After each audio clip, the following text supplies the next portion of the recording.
afternoon, sports racers. From South Dakota, Mount Rushmore.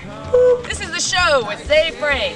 Hi there. If you're new to the show, for the past 200 episodes, we've been dealing with issues surrounding the nature of human consciousness. I'm renowned chef Zefrank, and each episode takes place in the home of a famously bad poet, today William Topaz McGonagall in Edinburgh, Scotland. The show is watched by over 1 billion viewers a minute, and it's the only video blog broadcast into space. Left turn OK, today we continue with a thread that was started yesterday, specifically given the complexities of the human brain, why did we develop a conscious mind that can be so goddamn stupid? One notion that's very popular among atheists and some gypsies is something called evolution. According to this theory, animals have evolved to survive within the rule sets of the physical world. Because of that, animal bodies and brains are very good at dealing with things like gravity and friction. It's been shown that even 6-month-old babies innately understand the laws of gravity. An object is placed on a table, then the table's removed. The freaky babies get surprised if the object doesn't fall, say if it's suspended by a wire. Humans are animals, but a long time ago we started to become very social. Basically, we became sissies, trading off cool, badass physical attributes like strength and speed for the ability to work together in groups. For example, the group Boston was able to survive for years despite serious physical shortcomings. Our sissy brains began to evolve in specialized ways which made us better at being social. For example, we developed theory of mind. That's the understanding that another individual has a mind that's separate from your own. A mind that's not privy to all the information that you have and may know things that you don't. Bottom line, the evolutionary forces of living in a social world were added to those of living in a physical world. But I digress. The original theme was, why so stupid? There's a biologist named Robert Trivers who for a long time has been thinking about deception and evolution. In nature, there's lots of deception. Flowers that look like wasps, insects that look like sticks, even people who look like their pets. The basic idea is that there's an evolutionary advantage to deception. At the same time, there's also an advantage to having the ability to detect deception. Trivers argues that these two forces play off of each other in a kind of evolutionary arms race. As we started to become more social, deceiving each other became a hell of a lot more complicated. You had to keep track of the truth and the lie and what they thought was the truth. At the same time, because we lived in groups and relied on each other so much, the cost of being discovered as a liar went through the roof. You could be killed or ostracized, and as we know, one member of Boston does not a hit song make. Trivers came up with the notion that we evolved a filter between our conscious and subconscious minds as a way to lie better. By being able to block out certain kinds of information, we developed the ability to deceive ourselves. If you're able to deceive yourself and actually believe something that isn't true, it's a whole lot easier to lie about it. That way you can get girls by telling them you're an underappreciated genius writer, or stand up to bullies twice your size because one quick blow to the nose could kill them, or send an inadequate force to a foreign country because, hey, they're going to greet you with flowers. The need for self-deception, in order to be better at deception, may be one of the keys to our silly little minds. This is Zefrank thinking so you don't have to.